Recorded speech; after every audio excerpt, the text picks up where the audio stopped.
you don't have children and you're not planning on having them, but if you had one, what story would you raise her on, or which set of stories? Which set of stories?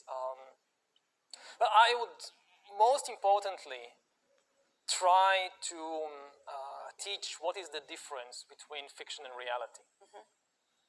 And the best test, and the easiest, there are many tests to know the difference between what is a fictional entity, what is a fictional story, and what is reality. But the most important test, I think, is the test of suffering.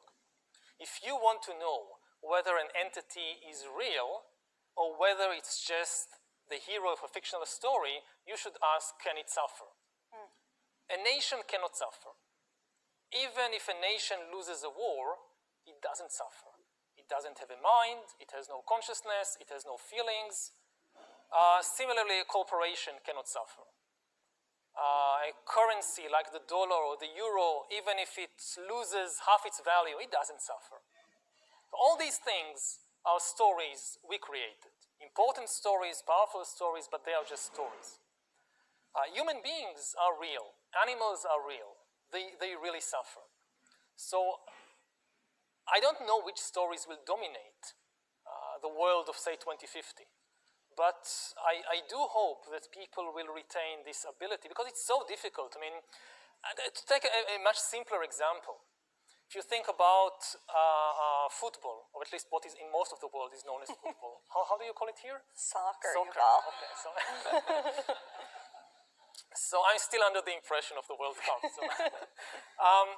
To play football, you need to convince at least 22 people to believe in a common story, which is obviously a human invention. The rules of football we invented them.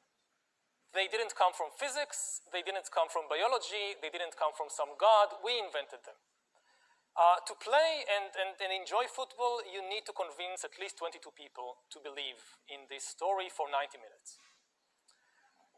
But the danger is that if somebody gets caught up in the story too much, like a football hooligan, and starts beating and even killing other people because of what happened in the game, then that person has forgotten the difference between fiction and reality. And it's easy to see it happening, at least if you're not a football hooligan yourself.